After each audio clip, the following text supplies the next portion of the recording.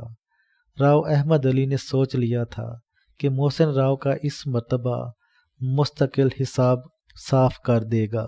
وہ جب بھی ساون پور آتا تو اس کے ساتھ 2 محافظ آتے تھے۔ ان محافظوں کی موجودگی میں کوئی کھیل کھیلنا آسان نہ تھا، لہٰذا اس نے محسن راؤ کے لیے جنگل میں پھندا تیار کروایا۔ شکار کا تو اسے شوق تھا ہی۔ اقبال راؤ نے جب اسے یہ اطلاع دی کہ اس مرتبہ جنگل میں کچھ ہرن دیکھے گئے ہیں تو یہ سن کر محسن راؤ دیوانہ ہو گیا۔ اس نے اب تک تیتر کا شکار کیا تھا، بڑے جانور کا شکار نہ کیا تھا۔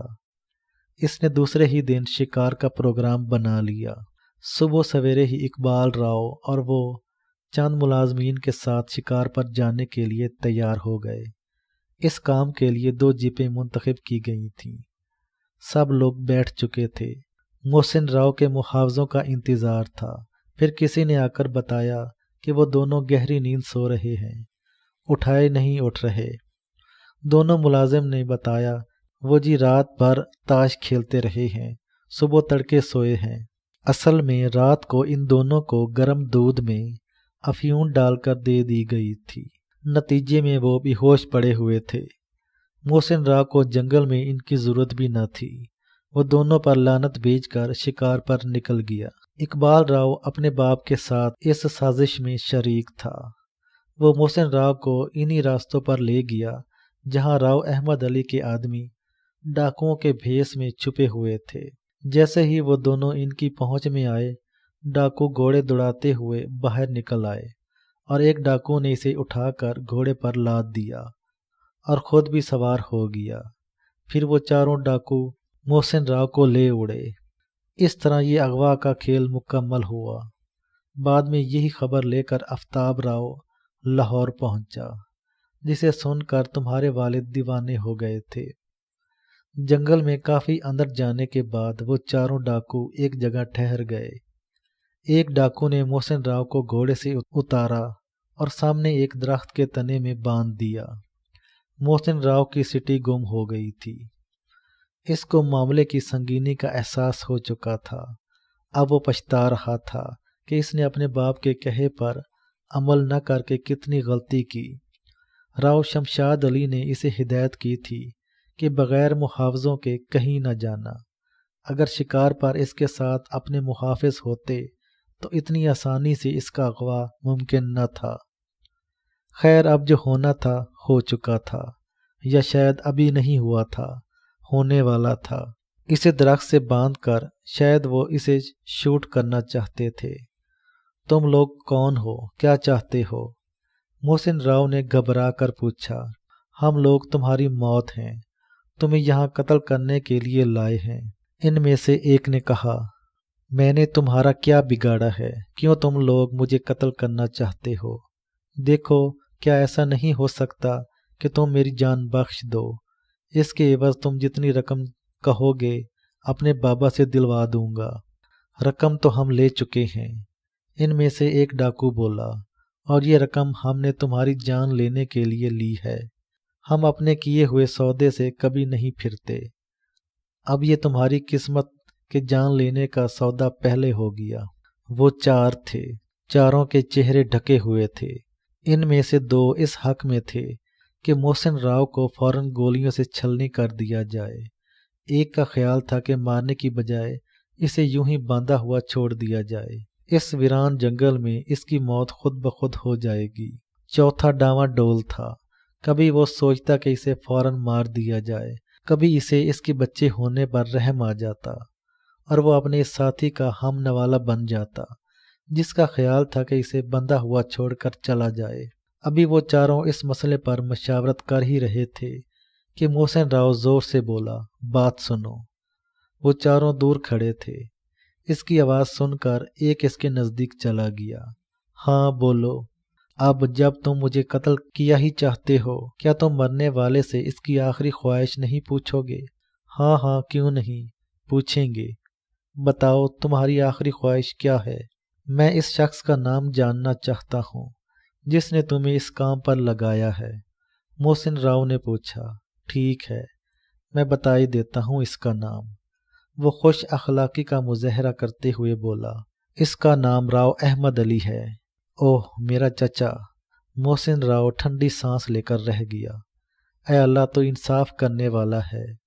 وہ محسن راؤ کی بات سن کر مسکراتا ہوا اپنے ساتھیوں کے نزدیک آ گیا۔ کیا پوچھتا تھا؟ ایک نے سوال کیا۔ قاتل کا نام پوچھ رہا تھا، اس نے بتایا۔ کیا تم نے بتا دیا؟ ہاں میں نے بتا دیا، یہ اس کی آخری خواہش تھی جو میں نے پوری کر دی۔ چلو اب اس کی آخری خواہش بھی پوری کر دی گئی، اب پھانسی کی تیاری کرو۔ پہلی گولی کون چلائے گا؟ میں چلاؤں گا، پہلا بولا۔ اور دوسری گولی کون چلائے گا؟ دوسری گولی میں چلاؤں گا، دوسرا بولا۔ اور تیسری؟ پہلے نے پوچھا۔ یار 2 گولیاں بہت ہیں، کیوں اپنی گولی ضائع کرتے ہو؟ تیسرے نے رائے دی۔ تم کیا کہتے ہو؟ یار اس لڑکے پر مجھ سے گولی نہیں چلائی جائے گی۔ چوتھے نے صاف جواب دیا۔ یہ چوتھا وہ تھا جو اسے مارنے کی بجائے بندہ ہوا چھوڑ کر چلے جانے کے حق میں تھا۔ اوئے ہٹو بزدلو، پہلے نے تیسرے اور چوتھے شخص کو اپنے سامنے سے ہٹایا، اپنے کندھے سے بندوق اتاری، نال کھول کر کارتوس چیک کیا۔ کارتوس موجود تھا۔ نال بند کر کے اس نے گھوڑا چڑھایا اور بندوق سیدھی کر کے اس نے محسن راؤ کے دل کا نشانہ لیا اور بولا، پہلی گولی میں چلاتا ہوں اور یہ آخری بھی ہوگی، اسی گولی میں اس کا کام تمام ہو جائے گا۔ نشانہ لے کر ابھی اس نے لبی پر انگلی دری ہی تھی اور وہ اسے دبانا ہی چاہتا تھا کہ کسی نے ایک دم چیخ کر کہا، گولی مت چلانا۔ چاروں نے ایک ساتھ پیچھے مڑ کر دیکھا اور دیکھتے ہی رہ گئے۔